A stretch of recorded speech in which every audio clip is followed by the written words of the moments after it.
ఇక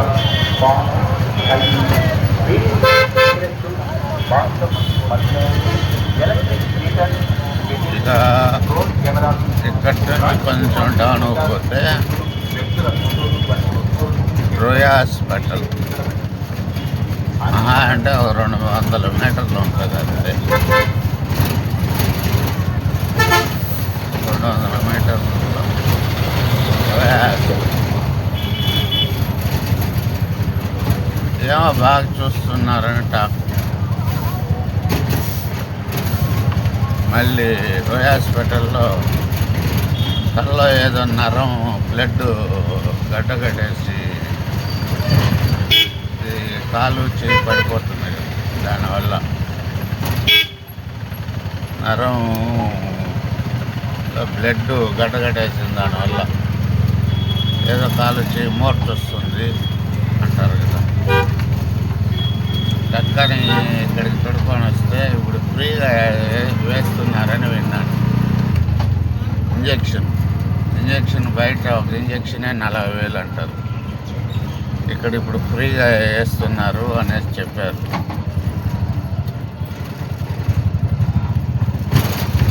ఇది రోయా హాస్పిటల్.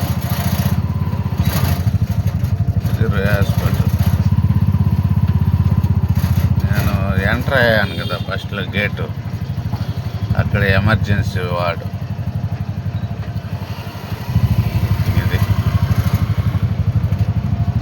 ఇదంతా రోయా హాస్పిటల్ లోపల.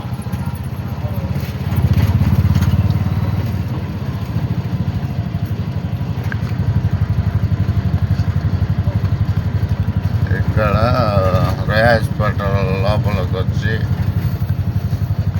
ఓపీ తీసుకోవాలంటే ఇక్కడ ఇది ఓపీ విభాగం అంటారు. ఓపీ తీసుకోవాలంటే ఇక్కడ రావాలి. టైం వేసినారు 9 నుండి సాయంత్రం 4 గంటల వరకు అనేసి. ఓపీ విభాగం రోయా హాస్పిటల్. నన్ను అడిగితే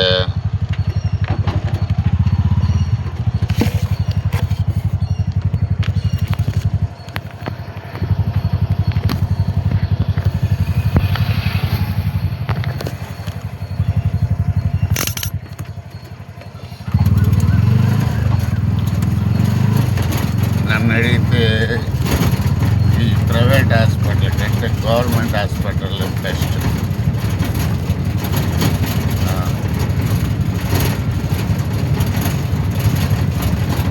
ఏదన్నా నయం అయ్యాడు అంటే చూసారు, నయం కాదంటే పంపించేస్తారు అంతే.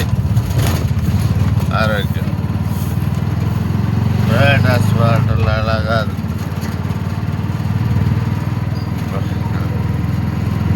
మా అన్ననైతే అపోలో హాస్పిటల్ మెడ్రాస్లో తడుకోకపోతే ఒక 4 రోజులు ఏమో పెట్టుకున్నారు. లేడు, అట్లే పడుకొని ఉండాల్సిందే. ఆయన వెయిట్ ఎక్కువ, ఏమైందో తెలియదు, షుగరు ఏదో ఉండింది. ఒక 4 రోజులు పెట్టుకున్నారు. ఒక 4 రోజులకి 65 లక్షలు 70 లక్షలు బిల్లు అయింది. ఆయన వల్ల నేను ఇంటికి పోతా అంటే డిశ్చార్జ్ చేసినారు. డిశ్చార్జ్ చేసిన 1 రోజు 2 రోజులకంతా చనిపోయినాడు. అలా ఉంటుంది పరిస్థితి. ఏదైనా డబ్బుల కోసం అని కాకుండా ఉండేది ఉన్నట్టు చెప్పి, లేదమ్మా ఎక్కడికి పోయినా పద్ధతులు వేస్ట్, ఇంటికి తొడుకోండి అని చెప్పి హాస్పిటల్స్ పెట్టుకున్న రోజులు పెట్టుకొని పోన ఊపిరి కూడా పెట్టుకొని అట్లా బతికిస్తా డబ్బులు వసూలు చేస్తూనే ఉంటారు. మీరు వినే ఉంటారు, శవానికి కూడా ట్రీట్మెంట్ చేసినారు ఈ మాదిరిగా కొన్ని రోజులు. ఎక్కడో నేను న్యూస్ కూడా విన్నా, ఠాగూర్లో సినిమా లాగా చేసినారని. కాబట్టి కొన్ని హాస్పిటల్స్కి పోకపోవడం మేలు.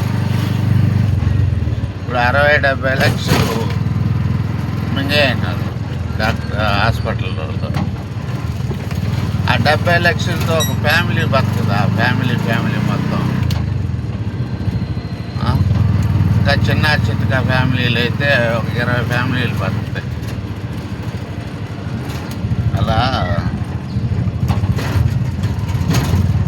కాబట్టి వీలైనంత వరకు గవర్నమెంటు లేదంటే ఏదన్నా ఇలాంటి ఇప్పుడు సిమ్స్లో పోతాను, సిమ్స్ హాస్పిటల్ ఇక్కడ రేపు ఎప్పుడన్నా చూపిస్తానులే. అలా చూసుకోవాలి. డబ్బులు ఉంది కదా అనేసి ఏ హాస్పిటల్ అంటే హాస్పిటల్లో పెట్టేసి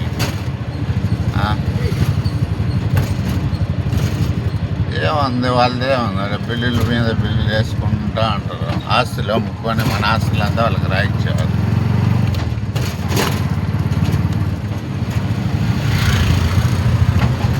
అంగులు ఆర్భాటాలకు పోయి పెద్ద హాస్పిటల్లో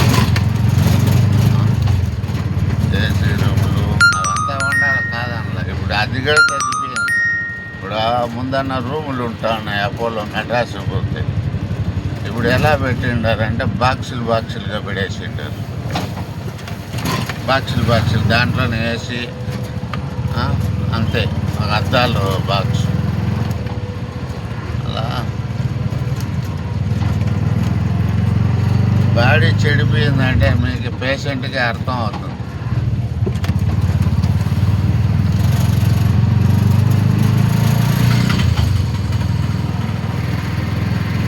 కొన్ని ఉన్నాయి మంచి హాస్పిటల్స్,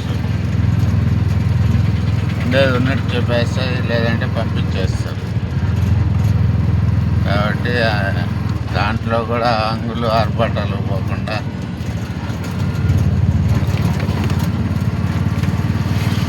ఏదో మంచి హాస్పిటల్, డబ్బులు తినే హాస్పిటల్స్ కాకుండా 99% గవర్నమెంట్కి సంబంధించింది, లేదంటే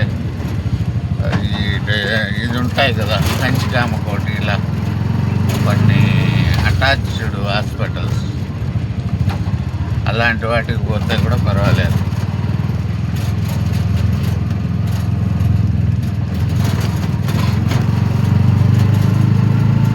ఒక MBBS చదవాలంటే ఒక దగ్గర ₹1,00,00,000 కావాలి. దాని తర్వాత సపరేట్ ఉంటుంది కదా, హార్ట్కి సంబంధించింది, నరాలకు సంబంధించింది కొన్ని పార్ట్స్, దాన్ని తీసుకొని చదువు అంతా పూర్తయ్యే కొద్దికి ఆ మనిషికి ఒక 35 ఏళ్ళు 30 ఏళ్ళు అయిపోతుంది. అప్పటికే ఆ చదువు పైన ఒక పెట్టుబడి ఒక దగ్గర ఒక 5-6 కోట్లు పెడేసి ఉంటారు కొంతమంది. అందరూ కాదు కానీ కొంతమంది, అందరూ అంటే కొంతమంది ఫ్రీ సీట్లు వస్తాయి, కొంతమందికి ₹1,00,00,000 వరకు ఖర్చు వస్తుంది. కొంతమంది పోతారు కదా ఫారెన్ అట్లా ఇట్లా, వాళ్ళకి ఒక 10-15 కోట్లు ఖర్చు అవుతుంది. తర్వాత వచ్చి హాస్పిటల్ పెట్టుకోవాలి, దాని మెయింటెనెన్స్, దాని బాడీగా, దాని ఇది మొత్తం దాని పెట్టుబడులు అంతా లెక్కేసుకొని ఎవరి దగ్గర వసూలు చేస్తారు డబ్బులు, ఆ డబ్బులు అంతా. ఒక్కొక్క హాస్పిటల్ మెయింటెనెన్స్ చేయాలంటే నర్సులకు జీతాలు, మళ్ళీ సపరేటు బిల్డింగ్ ఖర్చు, మళ్ళీ ఆయన చదివిన చదువులకి డబ్బులు వసూలు చేయాలి కదా, పెట్టుబడులు పెట్టినారు కదా ఒక 5-6 కోట్లు. ఇవన్నీ ఉంటాయి. ఏదైనా కొంతమంది అలానే ఆలోచిస్తారు. ప్రైవేట్ హాస్పిటల్ పోతే మనీ పరంగానే ఆలోచిస్తారు.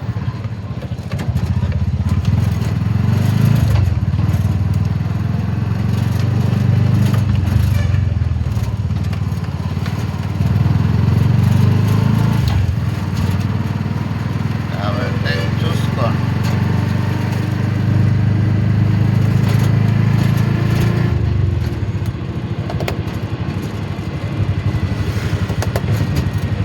సేవా గుణంతో ఎవరూ లేరు. ఊరికే సేవా ట్రస్టులు, ఆ ట్రస్టులు, ఈ ట్రస్టులు, కొన్ని ఉంటాయి, ఏదో నూటికి 10 5 ఉండొచ్చు బాగా చేసేవాడు. మిగతా అంతా ఉడాల సమాచారం. సేవ పేరుతో డొనేషన్లు వసూలు చేయడం, అది దిగమంగడం, అలా చాలా నడుస్తా ఉన్నాయి.